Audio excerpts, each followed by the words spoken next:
Hey there, and welcome to The Drive, CBSNews.com show telling you who's up and who's down in the race for the Republican presidential nomination. I am your host, Brian Montopoli, and I've got a question, which is Newt Gingrich the second coming of Christine O'Donnell? Now, we all remember Christine O'Donnell, 2010 election cycle. She was the Senate candidate for the Republicans from Delaware. She beat a more moderate Republican, but then went on to lose in the general election to a Democrat that most Republicans thought was beatable. You'll recall the I am not a witch commercial, of course. Now, I don't expect Newt Gingrich to run an I am not a witch commercial, but a lot of Republicans are starting to wonder if he's setting them up to lose a winnable race.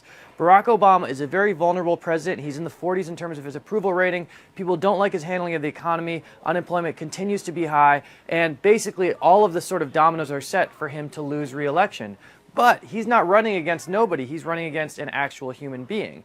And polls have shown in recent days that against Barack Obama right now, Newt Gingrich trails by about 10 points nationally. That's a lot, especially when you consider the fact that Mitt Romney, the other frontrunner for the nomination, is essentially statistically tied. Now, the question becomes, do people start paying attention to this? You drill down in the numbers a little bit, you see that Gingrich has a net negative approval rating with independents, with moderates. These are the people who decide general elections. Gingrich is very popular with Republicans, and that could be enough to drive him to the nomination.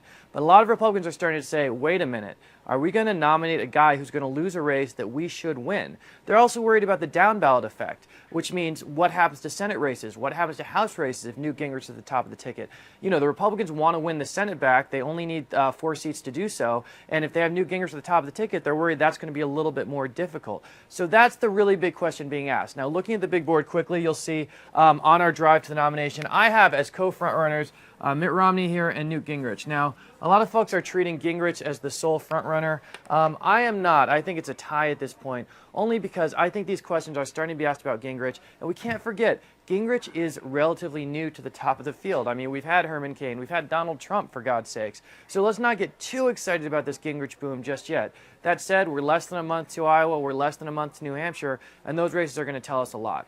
Now, I want to talk quickly about what Romney is trying to do to stem Gingrich's momentum, which is basically go on the attack. Romney spent this whole campaign basically pretending that he's sort of above the fray, he's only focused on the general election. Well, when you're suddenly down in the polls, you can't do that anymore. You got to go after the front runner. And so he's cast Gingrich as zany in an interview yesterday with the New York Times, which I thought was interesting. Said he wasn't a consistent conservative. And in an interview with CBS News, he actually said, you know, people talk about me being wealthy. Well, Gingrich is a wealthy guy, too. And that's true. We've got 2 candidates with net worths in the millions. Gingrich, I think, is 6.7. Romney, we're talking about up to $250 million. These are very, very wealthy men. And I don't know that getting into a fight about who's richer is necessarily going to help them, but Romney's doing everything he can right now, so that's his strategy.